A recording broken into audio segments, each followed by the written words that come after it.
Hi friends, YouTube पर आप सभी का स्वागत है। दोस्तों, मैं फिर से आप सभी के सामने BE-VAE 181 का कुछ ऐसे महत्वपूर्ण प्रश्नों को इस वीडियो के माध्यम से लाया हूं जो बार बार परीक्षाओं में पूछे जाते हैं और इस बार भी एग्ज़ाम में आने की संभावनाएं काफ़ी ज़्यादा है। सो आप सभी से रिक्वेस्ट है कि आप एग्ज़ाम में जाने से पहले इन सभी प्रश्नों को एक बार ज़रूर पढ़ के जाइए। कहीं ऐसा भी हो सकता है कि आप एग्ज़ाम में जाएं और ये सभी प्रश्न जो है आपके परीक्षाओं में आ जाए। सो इससे बेहतर ये होगा कि आप एग्ज़ाम के पहले ही इस वीडियो को देख डालें, जिससे कि इन सभी प्रश्नों का आंसर आप एग्ज़ाम में दे पाएँ।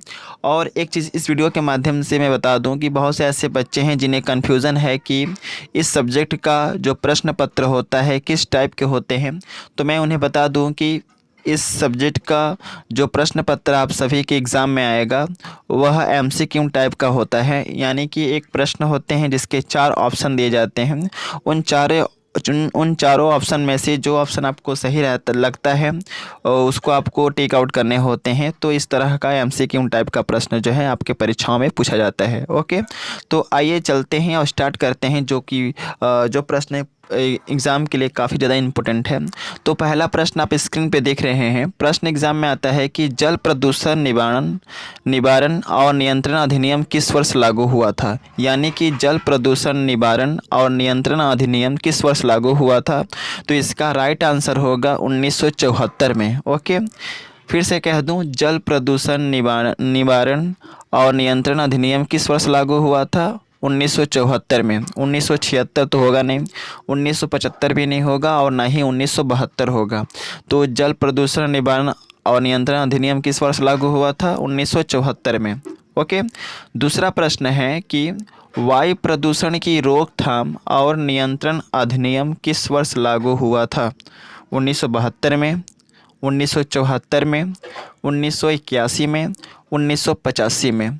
तो वायु प्रदूषण की रोकथाम और नियंत्रण अधिनियम जो लागू हुआ था वह वर्ष था 1981।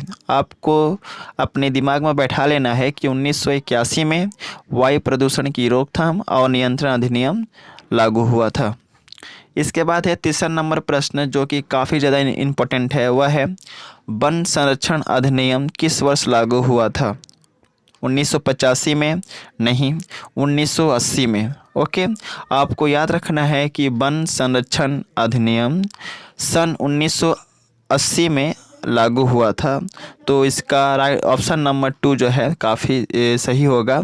1985 तो होगा नहीं, 1981 भी नहीं होगा, 1983 भी नहीं होगा। यानी कि वन संरक्षण अधिनियम लागू होने का वर्ष क्या था। 1980। भूलना नहीं है, याद करना है, नोट डाउन करके आपको रख लेना है। ओके, इसके बाद है फोर्थ नंबर प्रश्न जो है जैव विविधता अधिनियम किस वर्ष लागू हुआ था। तो जैव विविधता अधिनियम जो लागू हुआ था वह वर्ष था 2002, जबकि आपके किताब में दिया है 2000 तो होगा नहीं। जैव विविधता अधिनियम लागू हुआ था सन 2002 में। ओके, और आपके किताब में दिया है 2000। समझ गए ना। जैव विविधता को हम बोलते हैं बायोडाइवर्सिटी। तो जैव विविधता अधिनियम किस वर्ष लागू हुआ था। सन 2002 में। भूलना नहीं है। इसके बाद है फिफ्थ नंबर प्रश्न, वह है पर्यावरण सुरक्षा अधिनियम किस वर्ष लागू हुआ। पर्यावरण सुरक्षा अधिनियम किस वर्ष लागू हुआ था। सन 1980 में नहीं, सन 1982 में नहीं, सन 1983 में नहीं, सन 1986 में। ओके, पर्यावरण सुरक्षा अधिनियम लागू होने का वर्ष था 1986, यानी कि सन 1986 में पर्यावरण सुरक्षा अधिनियम लागू हुआ था। इसके बाद है 6 नंबर प्रश्न जो कि काफ़ी ज़्यादा इम्पोर्टेंट है और इस तरह के प्रश्न तो आपके एग्ज़ाम में रहेंगे ही रहेंगे।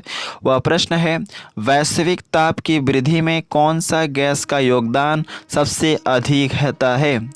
वैश्विक ताप की वृद्धि में कौन सा गैस का योगदान सबसे अधिक होता है? ऑप्शन नंबर 1 दिया है सल्फर डाइऑक्साइड, ऑप्शन नंबर 2 दिया है नाइट्रोजन ऑक्साइड, ऑप्शन नंबर 3 दिया है CFC, ऑप्शन नंबर 4 दिया है CO2। CFC का पूरा नाम होता है क्लोरोफ्लोरोकार्बन। तो वैश्विक ताप की वृद्धि में कौन सा गैस का योगदान सबसे अधिक होता है? आपको याद रखना है carbon dioxide. Carbon dioxide gas का योगदान वैश्विक ताप की वृद्धि में सबसे ज़्यादा कंट्रीब्यूशन इसका होता है। ओके, इसके बाद है 7वां नंबर प्रश्न जो है ग्रीन हाउस प्रभाव के कारण क्या होता है? ग्रीन हाउस प्रभाव के कारण क्या होता है? तापमान में कमी, तापमान में वृद्धि, नदियों के जल में वृद्धि, नदियों के जल में कमी। तो इसका राइट आंसर होगा तापमान में वृद्धि। ओके, ग्रीन हाउस प्रभाव के कारण तापमान में वृद्धि, यानी कि आजकल वायुमंडल का तापमान जो है लगातार बढ़ता जा रहा है।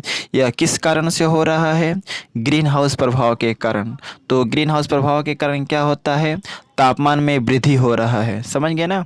इसके बाद है 8 नंबर प्रश्न जो कि काफ़ी ज़्यादा इम्पोर्टेंट है और इस तरह का तो प्रश्न एग्ज़ाम में आएगा ही आएगा, मैं दावे के साथ कहता हूँ।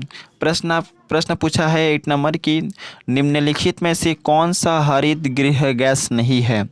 निम्नलिखित में से कौन सा हरित गृह गैस नहीं है?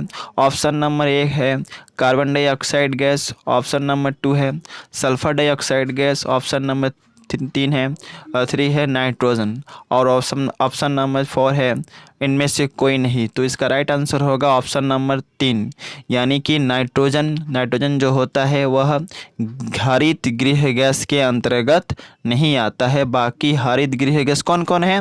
Carbon dioxide gas, sulphur dioxide gas. Okay, ये दोनों के दोनों जो है हरित गृह गैस है।